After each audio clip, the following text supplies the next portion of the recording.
शादी के शुरुआती दिनों में जो सुकून और खुशी मिलती है, उसका अनुभव शायद हर नई दुल्हन ने किया होगा, खासकर ठंड के मौसम में, जब अपने पति के साथ वक्त बिताने का अलग ही मजा होता है। मेरी शादी नवंबर में हुई थी और मुझे एक प्यार करने वाला रोमांटिक पति मिला था। हमारे बीच एक खास जुड़ाव था और वो हर पल को रोमांटिक बना देते थे। वो कहते थे कि प्यार और विश्वास में गहराई लाने के लिए यह जरूरी है, और सच कहूं तो उनके साथ वक्त बिताना मेरी जिंदगी का सबसे हसीन अनुभव था। जनवरी का महीना था और कड़ाके की ठंड पड़ रही थी। रात के 1 बजे सभी अपने अपने कमरों में आराम कर रहे थे। हम भी अपने कमरे में बातें कर रहे थे, लेकिन ठंड के कारण हमारी बातें अचानक से किसी और दिशा में मुड़ गईं।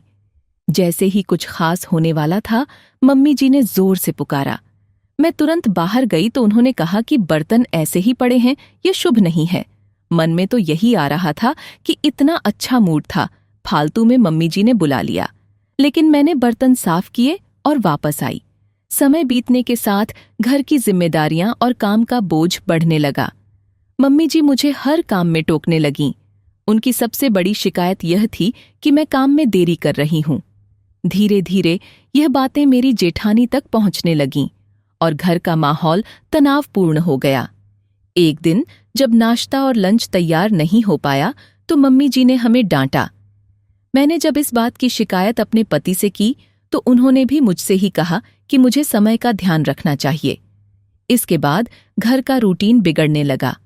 खाना देर से बनता और हम दोनों देवरानी जेठानी ने काम को जल्दी निपटाने के चक्कर में हर काम आधे मन से करना शुरू कर दिया। घर का माहौल धीरे धीरे और बिगड़ने लगा। मेरे पति, जो पहले बहुत प्यार करते थे, अब चिढ़ने लगे थे। एक दिन सासू माँ ने हमसे हमारे फोन मांग लिए और कहा कि अब से फोन सिर्फ दोपहर 1 बजे से रात 7 बजे तक मिलेगा। इस बात पर हमें गुस्सा आया, लेकिन फिर भी हम चुप रहे। रक्षाबंधन पर जब मैंने यह बात अपने घरवालों को बताई तो उन्होंने भी मुझे समझाया कि सासू माँ की बातों पर ध्यान देना चाहिए। इस घटना के बाद मैंने और मेरी जेठानी ने देखा कि जब से हमने फोन का इस्तेमाल कम किया, हमारे काम तेजी से निपटने लगे। शॉर्ट वीडियो और रील्स देखने की आदत ने हमें इतना व्यस्त कर दिया था कि हम घर के काम में देरी कर रहे थे और इसका असर हमारे रिश्तों पर भी पड़ रहा था। लेकिन जब हमने यह आदत छोड़ी तो सब कुछ सामान्य होने लगा। अब सोचिए, ये शॉर्ट्स और रील्स कितनी खतरनाक हो सकती हैं। ये मीठा जहर हमारे समय को चुपचाप खा जाता है और हमें पता भी नहीं चलता। अगर आपको भी लगता है कि आपका समय जल्दी खत्म हो जाता है और आप कुछ खास नहीं कर पाते, तो 1 महीने के लिए रील्स देखना बंद कर दीजिए।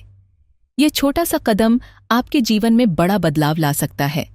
उम्मीद है कि मेरे इस अनुभव से आप सभी को कुछ सीख मिलेगी और आप भी अपने जीवन को बेहतर बना पाएंगे।